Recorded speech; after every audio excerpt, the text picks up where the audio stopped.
गेले कितीतरी दिवस झाले मी कुहूच्या बाबांच्या मागे लागली की मला कुहूसाठी बर्थडेला ड्रेस घ्यायचा आहे, त्यामुळे प्लीज प्लीज टाईम काढा. तर फायनली आज तो दिवस आला ज्या दिवशी ना ते स्वतःहून बोलले की चल आपण जाऊन कुहूसाठी ड्रेस घेऊ. आणि कुहूच्या बाबाची पोरगी बघा, आम्हाला निघायचं होतं 2 वाजता आणि ही मुलगी 2 वाजता तरी झोपली होती. शेवटी मी माझा मूड ऑफ न करता म्हटलं उगाच आणि इकडे मूड ऑफ केला तर सगळा प्लॅनच कॅन्सल होऊन जाईल, याच्यापेक्षा थोडंसं शांततेत घेऊया आणि थोडंसं लेट निघालो तरी चालेल. म्हणून तिचं मी तिच्या कलाने थोडंसं घेत घेत तिचं मी आवरायला घेतलं.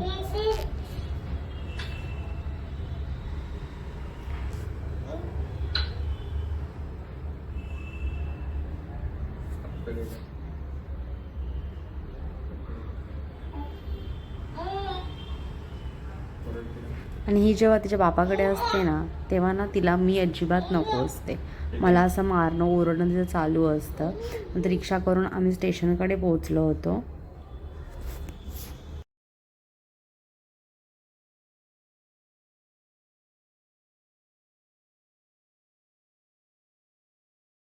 तसं तर आम्ही कुहूचा फर्स्ट बर्थडे अजिबात मोठा नाही करणार, कारण आमच्या दोघांचेही असे विचार आहेत की तिचा 5वा बर्थडे मोठा घालायचा, कारण ती तेव्हा तो एन्जॉय करू शकेल. फर्स्ट बर्थडेला आम्ही बघतो मुलं खरंच खूप रडतात आणि ते फक्त आपल्या एन्जॉयसाठी म्हणून आहे ना त्यांचे हाल झालेले मला खरंच काहीतरी वाटतं. त्यामुळे आम्ही ठरवलं होतं पहिल्या बर्थडे एक आठवड्यामध्ये एक स्मॉल सेलिब्रेशन करायचं. अशा लोकांमध्ये ज्या लोकांचं खूप कम्फर्टेबल असतं, म्हणजे डेली आम्ही जे लोक असतो ना तेवढेच 5-6 लोक आहे ना आम्ही तिचा बड्डे करायचं ठरवलं आहे. एक खूपच असं स्मॉल सेलिब्रेशन आहे, पण एक ड्रेस तर माहिती आहे.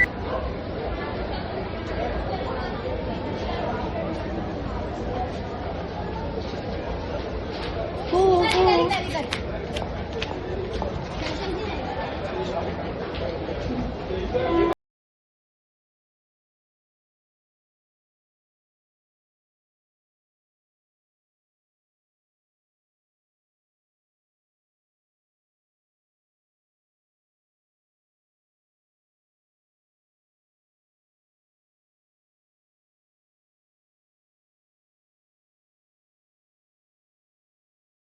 को आणि कुहूचे बाबा बापरे, स्टेशनवरती काहीच बघायला नको. ते स्वतः इतके इरिटेट झाले होते ना, कारण कोण एका जागी थांबतच नाही आजकाल. ती म्हणजे लिटरली तिला त्या लिफ्टमध्येच जायचं होतं आणि तिला एका जागी म्हणजे असं उचलून तिला घ्यायचंच नव्हतं, नुसतं इकडे जा तिकडे जा. आणि आम्ही दोघं एवढे म्हणजे आम्हाला काहीच समजत नव्हतं, कारण काय होतं कधी आपलं लक्ष नाही गेलं काय नाही गेलं तर पडेल, इकडे जाईल तिकडे जाईल, किंवा आजूबाजूला लोक असतात ते छान ट्रॅव्हलिंग करत असतात त्यांना त्रास होतो. त्या गोष्टीचं मला इतकं टेन्शन येतं ना, आणि हिच्यासोबत कुठे जायचं म्हणजे ना मला आत्ता या महिन्यापासून खरंच खूपच अवघड वाटायला लागलं. मी आधी तर खूप खुश होती की माझी मुलगी छान ट्रॅव्हल वगैरे करते, पण आता जेव्हापासून तिला पाय आलेत ना तेव्हापासून तिचं असं काहीतरी चालू झालं आहे. पण मला इथे वसई विरारला तिच्यासाठी शॉपिंग नव्हती करायची, कारण मी खूप सारे ड्रेसेस बघितले होते जे मला आवडले नव्हते. म्हणून म्हटलं दादरमध्ये छान भेटेल आणि स्वस्तही भेटेल, कारण मला आहे ना महाग ड्रेस तिला अजिबात नाही घ्यायचा आहे, कारण ते कपडे तसेच पडून राहतात. म्हणून मला एक दादरला वाटलं की एक स्वस्तमध्ये ड्रेस भेटेल, कारण इथे आहेत ना खूपच ड्रेस महाग होते.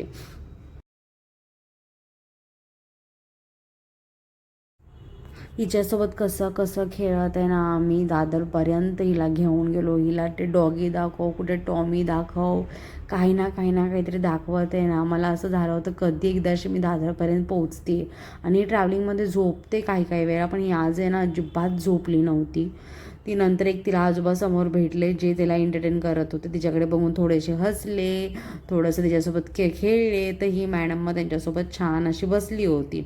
नंतर कुहूचे बाबा मला इथे जनता मार्केटला कुठेतरी घेऊन गेले होते.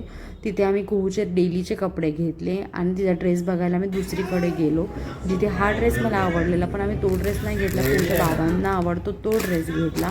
आणि आहे ना मला कुहूच्या बाबांची चॉईस अजिबात नाही आवडली. खूपच डार्क असा ड्रेस त्यांनी घेतला आहे तिच्या बड्डेसाठी, जो की मला अजिबात जाऊ दे आता मी काय बोलू. आणि मी खरंच निराश होऊन तिथून आले. म्हटलं जाऊ दे, त्यांची एवढी हाऊस आहे फर्स्ट बड्डेसाठी तर आपलंच मन थोडं साईडला ठेवूया. तरीही मी तिच्यासाठी एक ऑनलाईन ड्रेस मागवला आहे, बघू ते मला घालून देता येत की नाही तिला.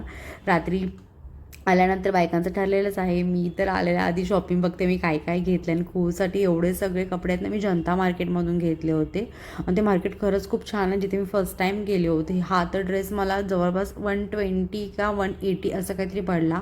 हे जीन्स टॉप तर मला सेमच 150, जीन्स पण तिच्या खूपच स्वस्त होत्या 200 वगैरे. जिथे होलसेलमध्ये कपडे भेटतात 6 तिथे आम्हाला वरती थोडंसं गेल्यावरती एक एक ड्रेस भेटला आणि खरंच ज्या टॉपच्या किमती आहेत ना 500 आणि 600 अशा आहेत दुकानामध्ये, जे तिथं आम्हाला खरंच खूप स्वस्त भेटलं आणि त्याची क्वालिटीसुद्धा छान होती. मी खूपसाठी घरात घालायला सुद्धा टी शर्ट्स असे 10 टी शर्ट 10 पॅन्ट असं घेऊन आले आणि खूप सारी आम्ही शॉपिंग केली आणि माझ्यासाठी मी काहीसुद्धा नाही घेतलं. हे सांगतानासुद्धा मला काही नाही वाटत आहे, कारण मी कधीच अशी कधी रिकामी येत नाही स्वतःसाठी काही नाही घेत आणि जेव्हापासून मला ही मुलगी झाली आहे ना तेव्हापासून माझी नजर कुठे जातच नाहीत. तिथे माझ्यासाठी खूप छान छान व्हरायटीज आणि खूप छान कपडे होते, पण माझं एकासुद्धा कपड्यांकडे लक्षसुद्धा नाही गेलं की मी बोलले पण नाही बाई माझ्यासाठी घेऊ का, कारण ही मुलगी आणि आत्ता कळतं आपल्या आई वडिलांना आपल्याला का आधी घ्यायचे आपलं किंवा मन मारून. माझी मम्मीसुद्धा प्रत्येक सणाला साडी नाही घ्यायची, पण माझ्यासाठी प्रत्येक सणाला मला ड्रेस असायचा आणि तीच जुनी जुनी साडी नेसायची आणि आता मला ते समजतंय. आणि